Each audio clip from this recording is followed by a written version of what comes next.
The Tom Woods Show, episode 672. Prepare to set fire to the index card of allowable opinion. Your daily dose of liberty education starts here. The Tom Woods Show. Hi, everybody. Tom Woods here. I want to talk about the LP again, Libertarian Party. I want to talk about Gary Johnson and Bill Weld a little bit. And I know everybody has an opinion on this subject, and mine is one among many. But if I don't talk about this, it's going to be eating away at me forever. So I'm going to link to some things at tomwoods.com/672. I'll link to an item that agrees with me, and I'll link to an item that disagrees with me. And I'm going to talk about both those items in the course of the episode today. So most of you know that Gary Johnson, former governor of New Mexico, was chosen as the nominee for the Libertarian Party, as well as Bill Weld for the vice presidential slot. Bill Weld is a former governor of Massachusetts. He was governor when I lived in Massachusetts, and I briefly got to meet him, actually, when I was an undergraduate at Harvard, and he came for an event there, and I shook his hand and said hello, and it was perfectly pleasant, but I had no idea I'd be in this position right now. There's so much to say, but let me start off by explaining what I'm not saying. I'm not saying I need perfection. You can't have an intelligent conversation about this with somebody who's going to say, you're not going to vote for anybody who isn't perfect. I'm not asking for perfect. And then people will say, but aren't they better? Aren't Johnson and Weld better than Trump and Clinton? But I don't understand why we're playing that game. If you want to vote for Gary Johnson or go work for him, go ahead, knock yourself out. That doesn't matter to me. Knock yourself out. That's not the question I'm asking. The question that interests me is, should the Libertarian Party be nominating people like this? Not are they better than Trump or Clinton? For heaven's sake, I mean, almost anybody in the world is better than Trump or Clinton, right? I mean, surely our standards can be a teensy-weensy bit higher than that. It's very, very demoralizing to me to see libertarians have such low standards that the best they can come up with is, well, they're better than these people. Well, no kidding. And it's, as a Republican, there are parts of Gary Johnson that would be good. He would be pretty good as a Republican in some ways. Get rid of the leftism, and there would be some good things there. He would still be a lightweight. There's no question about that. I see no intellectual curiosity in the guy whatsoever. I don't see that he's more informed or better read now than he was 4 years ago. And you say, Woods, you intellectuals, we don't need you pointy heads. We need a man of action. But is it really too much to ask for the nominee to have a good grasp of the non-aggression principle? Could they at least understand the ideas on which the party is based? Am I really being that unreasonable? These are rhetorical questions, by the way. So I jotted down a few things that concern me. Again, this is not a question of, well, then you're saying I should vote for so-and-so instead. I'm not saying you should do anything. What I'm saying is the Libertarian Party ought to nominate somebody who is obviously a libertarian. I'll get to Bill Weld in a minute. What a fiasco that is. They brought him on to raise money. No other reason. They brought him on to raise money. This is a guy, well, hold on. I'll get to, let me jot down in case heaven forbid I forget Bill Weld. Weld, put big letters, Weld. All right, we'll get to that. So let's talk about what I heard Johnson say in the presidential debate at the Libertarian Convention. All right, they asked him a bunch of sensitive, difficult questions. There's no getting around that. They were difficult questions to answer. So they asked him about the Civil Rights Act of 1964. Well, the nice thing about the Libertarian debate was that every candidate was asked the same question. You get to hear and contrast their answers. That's how a debate should be run. So that was the question. Of course, that's a very, very challenging question because 99.9% of Americans support the Civil Rights Act of 1964. So he said yes, he would have signed it. And they asked him, well, you have more time for your answer. Would you like to elaborate on that answer? And he said, nope. Now, to me, I just don't see why that's something to cheer. Why is this a guy we should be enthusiastic about? And then I'll get emails saying, well, I'm not enthusiastic, but he's still better than... No, but there are people who are enthusiastic about this guy. I was in the room. People were cheering. His answer was, no, I don't want to elaborate. Can you imagine Ron Paul being given the chance to explain one of his positions, saying, nope, My one-word answer is sufficient. And of course, yeah, I get that it's a hard issue. I get that, of course. It is a hard issue. As I said in the episode yesterday, Ann Coulter really nailed libertarians when she said they don't want to talk about the hard issues. They want to talk about pot. They want to talk about legalizing pot because they're not going to get in trouble for that. But when it comes to anti-discrimination law, they can't run away from it fast enough. All right, again, I get that it's a hard issue. But once you yield on it, that's when you get people having to bake the cake. Because once you start saying, well, look, I don't want to have to serve somebody who's making me do something that violates my beliefs, well, the answer becomes, well, you've been forced to serve people for years. So as soon as you accept what seems to be a benign principle that violates the non-aggression principle, you wind up going down this road. And, of course, it makes libertarianism look like it's some kind of ad hoc thing. We favor liberty, except in those cases where Gary Johnson thinks it might be a little bit too extreme to favor liberty. And that becomes our philosophy. Yeah, we're for liberty, but come on now, we're not unreasonable. Sometimes you just got to crack some skulls. Is that the best libertarian nominee? They asked him about the world wars. Do you think it was justified for the United States to enter the world wars? And, of course, I think he's trying to be careful not to give answers that the media will later hound him about. Now, if he were really knowledgeable and well-read, he wouldn't have any fear about this because he would say, bring it on, because I'll demolish you if you even try. But he's afraid, I think, because he's an intellectual lightweight. And this is a guy I've been friendly to and favorable toward for years. But enough is enough. His answer to that question was, I don't know. And his supporters cheered. They cheered in the audience. They cheered for I don't know as the answer. And what I got was, well, at least he didn't BS some answer. Again, where did our standards go? So we're excited because he could have made up an answer, but he didn't. So when he's asked about, only the two most momentous events of the entire 20th century and has no opinion, we should cheer because he might have lied. See, I think sometimes people get caught up with a cause they're supporting or a person they're supporting, and it gets to the point where it brings on a self-induced blindness. If anyone else were cheering for that, those same people would be laughing.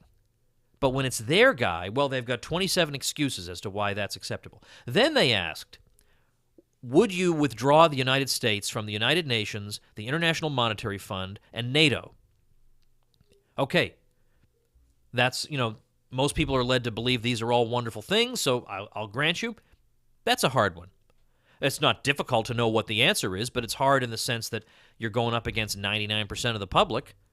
I mean, basically what we're fighting against is public schooling. That's the key thing. Public schooling is what we're fighting against.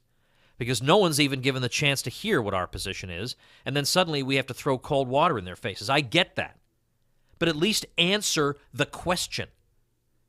You think about all the people who signed petitions and collected signatures and fought for ballot access and sacrificed their time and money for years and years and years just to get a nominee who can't answer a simple question? What is your answer? He gave no answer. You can watch the video for yourself. He gave no answer. He said, well, I think we need diplomacy. Well, yeah, so does everyone. What does that have to do with it? You can't have diplomacy without the United Nations? There was no diplomacy before the mid-1940s? Really? How'd we get the Congress of Vienna then? How'd we get the relatively peaceful 19th century? We had no United Nations. How did that happen? So we get no answer, and we're told that we may have to engage with China over North Korea. Agreed. That is a good point. Nothing whatsoever to do with the United Nations. Couldn't you just, he's kind of proving my point. Couldn't you just call up China and deal with them? What do you need the intermediary of the United Nations for? Then he said nothing about NATO, which, for crying out loud, even some Republicans can stand up and say NATO has worn out its welcome. Its usefulness has expired now. We don't need it. All it does is cause trouble and stir up conflict. It is absolutely something that should be disbanded. The enemy it was created to fight does not exist anymore. That'd be your answer. Simple, straightforward answer. And then the IMF, the International Monetary Fund, Here's an opportunity to educate the public and say the International Monetary Fund is not a free market institution. We get blamed for everything it does because people call it a free market institution or a neoliberal, don't get me started on that term again, institution. No, we favor sound money and we favor international trade, and that's it. We don't. What would we need an International Monetary Fund for? So why is that a hard question?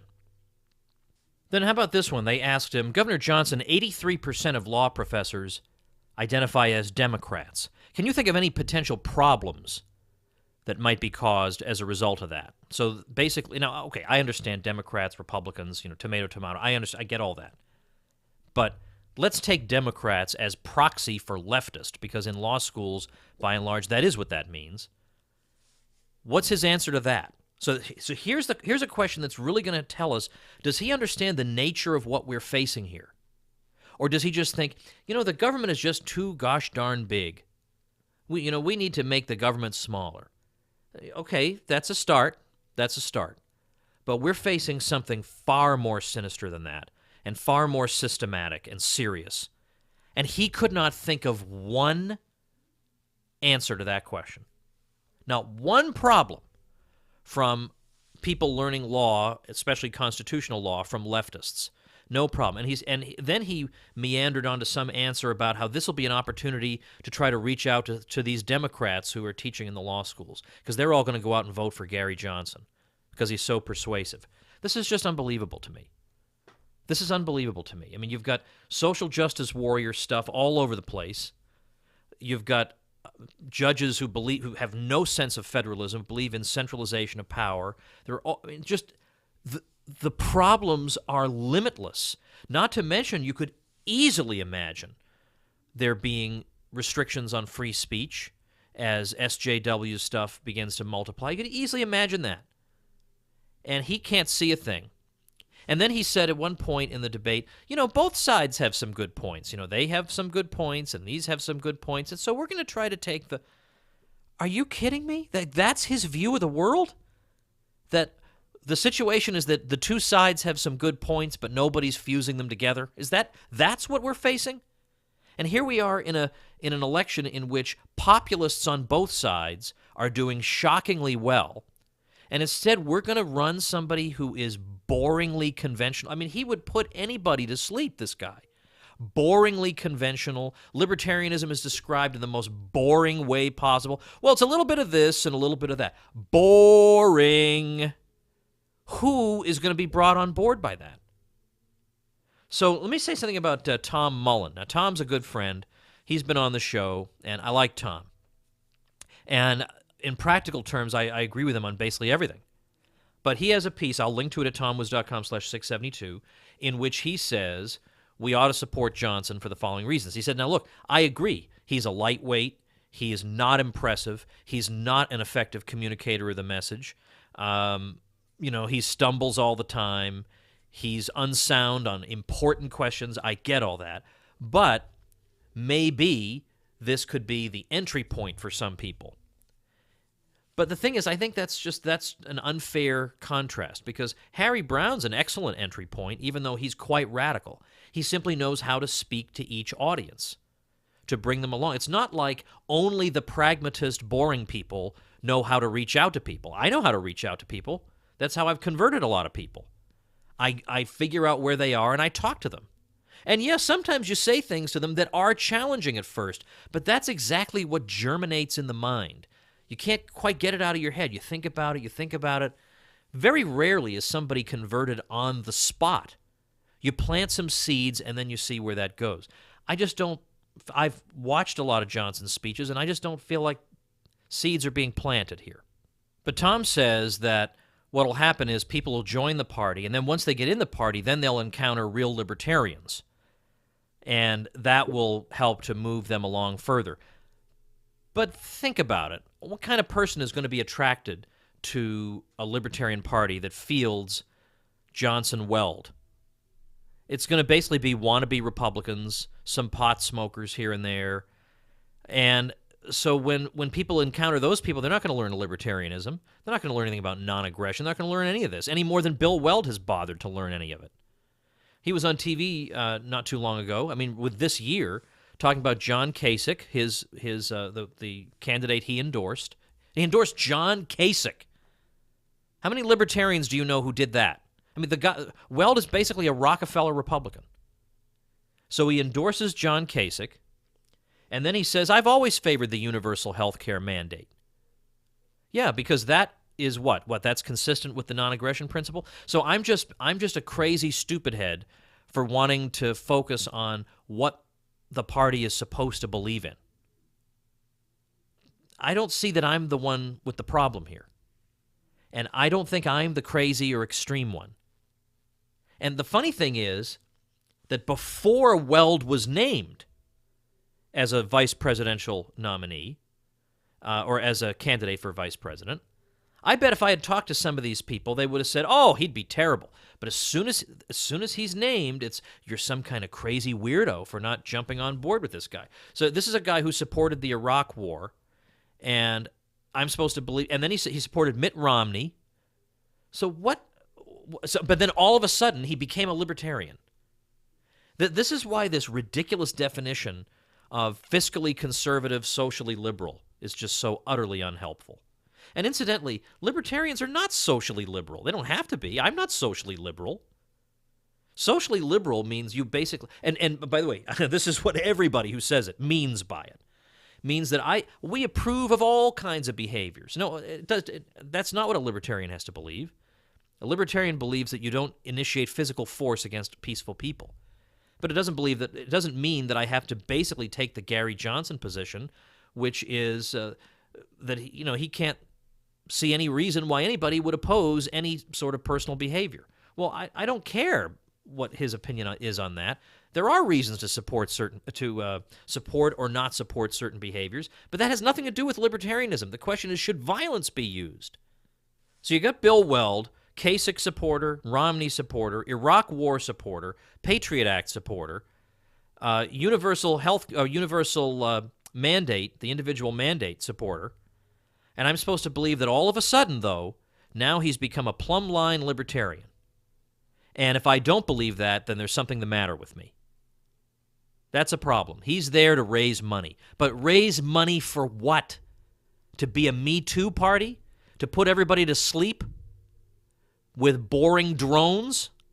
Let me read what Jeff Deist of the Mises Institute had to say about the Libertarian Party convention. What I find very interesting is that the Libertarian Party Twitter page, their Twitter account, they tweeted Jeff's analysis. Very interesting. Somebody on the inside there agrees with what Jeff is saying. Jeff says, "At the Mises Institute, we don't support particular candidates for office or legislative policy proposals. We're primarily interested in ideas and education. And many of our most ardent supporters don't believe in voting or political activism at all, although no less than Walter Block does. But like Murray Rothbard, we of course maintain a rooting interest in seeing the most libertarian, i.e. least statist, candidates prevail. And I've recently argued for issue libertarianism over movement libertarianism in the face of a very tough political landscape for third parties. Rothbard, who helped Lew Rockwell create the Institute, was a Libertarian Party stalwart for many years, speaking at conventions, writing planks for the platform, suggesting tactics, and generally urging the party to move in a more hardcore direction. He loved the unruly nature of the LP and its infighting, just as he loved the intrigue and plot twists behind Republican and Democrat races he followed avidly and handicapped accurately. Lew himself was necessarily involved with the LP in 1988, helping Ron Paul secure the nomination after a surprising fight from the great but not very libertarian Lakota activist Russell Means. And many associates and fellow travelers of the Institute, like the anti-war writer Justin Raimondo, have been deeply involved with the LP over the years. This weekend's Libertarian Party National Convention showed many of the same schisms that have marked the LP throughout its roughly 40 years of existence. The question of whether to lead with right-flavored policies, low taxes, fiscal constraint, small government, or left-flavored policies, egalitarianism, drugs and victimless crimes, gay marriage, etc., once again revealed itself as the central tactical issue. The fundamental question, as always, was characterized as one of purity versus electability. Yet it remains a puzzle why principled libertarian populism, on issues where the public mood most closely matches the party platform, is so unthinkable. Winning sound bites don't have to be overtly intellectual, provided they are correct. Think end the Fed or get out of the Middle East. And by the way, the candidates should be taken to task for not making the Fed a more prominent campaign issue, given the deep unpopularity of central bankers among all voters. Former Governor Gary Johnson managed to win the nomination handily, despite coming into the convention with no momentum and facing a loud Never Johnson contingent. His curious choice of another former governor in William Weld, the distinctly ill-libertarian darling of Beltway Republicans in the 80s and 90s, now makes sense. The establishment wants their man to oversee things and temper the LP's excesses. But to overcome the two old white men obstacle, they will both need to work overtime to establish their social justice warrior bona fides. And Johnson himself doesn't seem very libertarian at all, either when speaking or in his stated policy beliefs. For example, gay cake baking, freedom of association, even Hiroshima. That is to say, Johnson was on television and he was asked about this, and instead of condemning it, he just went on and on about the wickedness of Japan. His Achilles heel will be the perception that he represents libertarian light, driving away many libertarian votes as a result. But he is unquestionably the choice of D.C. think tankdom, well, that's putting it mildly, and is rumored to be in line for Koch organization money. Whether Weld will be an asset or a liability, and whether leading with a milquetoast fair tax proposal is wise, remains to be seen. But from a purely activist perspective, Johnson Weld appears to represent the biggest opportunity to get votes. Winning 5 or 10% of the popular vote will not be easy, and we should not forget that Ross Perot received an astonishing 19% of the popular vote in 1992, and then U.S. voters returned quietly to their two-party cell block 4 years later. Austin Peterson, who appeared to be the beneficiary of the anti-Johnson momentum going into the convention, ended up receiving only about half the votes of the nominee. He was the most right-wing candidate, arguing against abortion and running far to the interventionist right on foreign policy. He also created controversy with his abrasive personality and personal attacks on some libertarian celebrities. Peterson's surprisingly poor showing demonstrates that any right wing of the LP has fully been defeated in favor of left SJW causes, where many in the party once advocated neutrality. There will be no Tea Party or ex-Cruz voters punching a Peterson-led LP ticket. John McAfee, the most interesting person in the race, ran what turned out to be a highly ephemeral campaign featuring some beautiful campaign videos created by his running mate, Judd Weiss. He refreshingly admitted to not having read anything since college, and professed not to have heard of Mises and Rothbard. His focus on tech and cyber issues theoretically should have been attractive to millennials, but he failed to convince the old guard activists at the convention, who argued that the media opportunities in a Trump-Clinton year made it unwise to nominate a loose cannon with personal baggage. What none of the candidates did, however, was offer up a real alternative to government as we know it. This year presents a golden opportunity to make the case for a society that is not organized around politics or Washington, D.C., but around property, markets, and civil society. When LP candidates talk about equality and gay rights, conservatives simply dismiss them as liberals. When candidates talk about cutting taxes, liberals dismiss them as right-wingers. But a truly anti-DC, anti-war, and anti-Fed party, one that promotes decentralization and local control as the antidotes to culture wars, could make great strides in a shifting political world. First, the party of principle needs to decide if it wants to be SJW light and GOP light, or a serious choice for the millions of Americans who want to shrug off D.C. All right, finally, I want to share with you a Twitter exchange I had the other day with Jerome Tuchili of Reason magazine, and it began because I saw a tweet from David Bose of the Cato Institute, and I mean, you guys, if you've listened to all these episodes, we're on episode 672.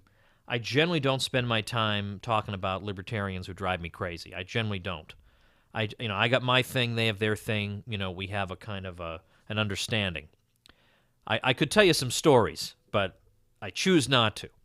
Anyway, David Bose, and any candidate he's going to endorse is going to put you to sleep. Absolute guarantee. What's so funny is that people like me are, on the one hand, condemned as being stodgy, conservative libertarians. We're not real libertarians like them.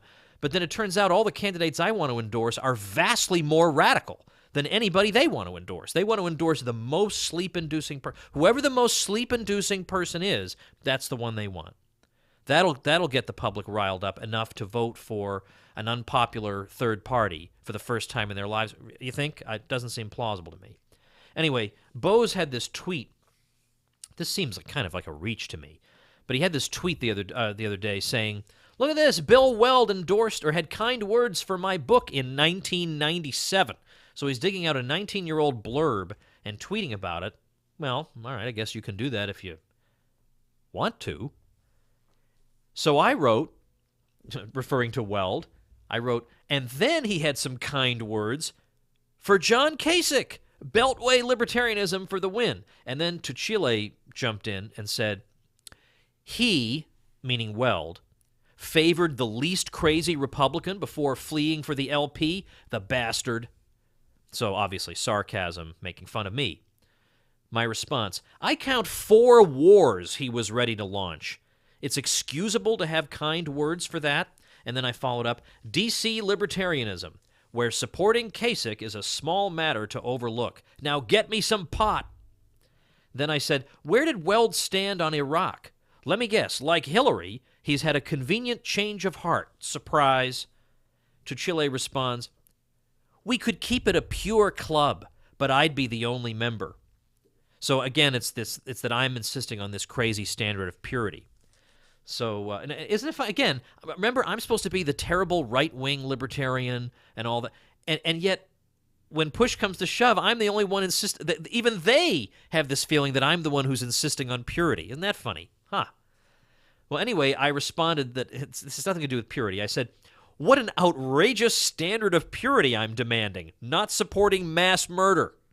But he's good on pot, so... Then the response, if you want to focus on pot, whatever floats your boat, I'm looking for better choices than Eva Peron and Mussolini.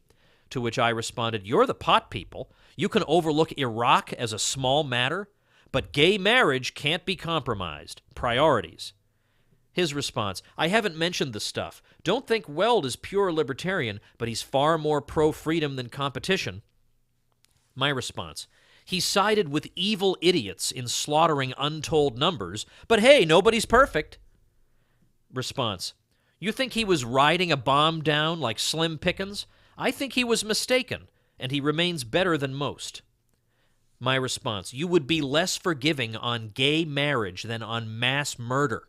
Very strange priorities.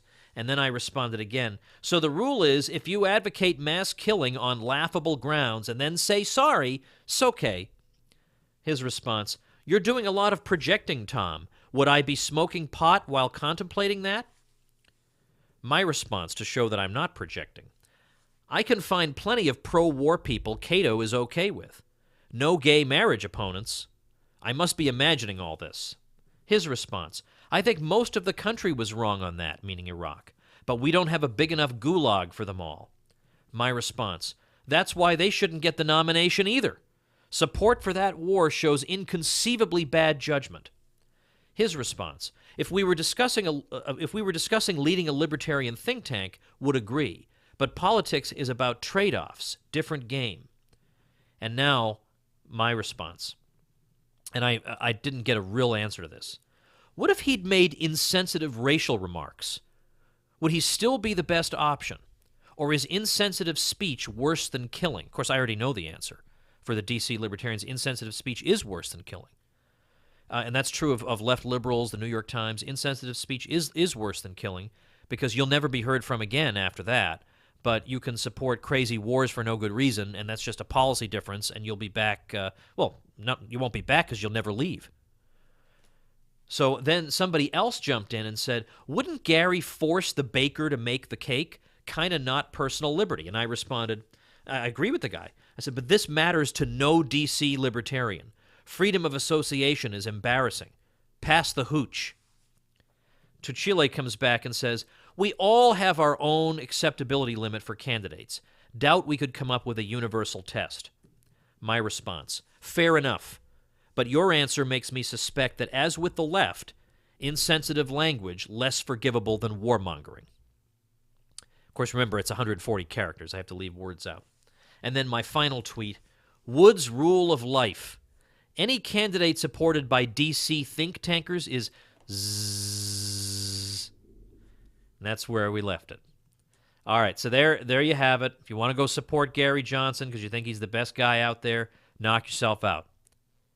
But at the same time, I don't think you should be intolerant toward people who think the Libertarian Party ought to be nominating people who are going to spread the Libertarian message clearly, who are not going to be bending over backwards to appeal to leftists. Because apparently, I just read, the Johnson strategy against Trump is to call him out as a racist. Really?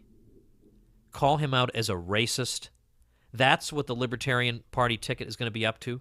Look, Trump, issue after issue, drives me crazy. But this whole thing that he's a racist because what? Because he said one thing about some Mexican immigrants. He obviously did not say that about every single person coming to the United States from Mexico. I assume a libertarian knows that. A left liberal can't hear that. They hear any comment whatsoever, and they assume that the guy has generalized to the whole world. Trump never said anything that I would consider racist or a normal person would consider racist. Only a left-wing social justice warrior hysteric would think that anything Trump has said is racist. Even if he wants to restrict Muslims from entering the country, that is not, quote, racist. If you have disagreements with the guy, explain those disagreements. But don't use these left-wing, shut-down discussion, social justice warrior words. The country is tired of it. Normal people are tired of it. I think we can do better. And let's hope in 2020 we do. Thanks for listening. Become a smarter libertarian in just 30 minutes a day. Visit TomWoods.com to subscribe to the show for free, and we'll see you next time.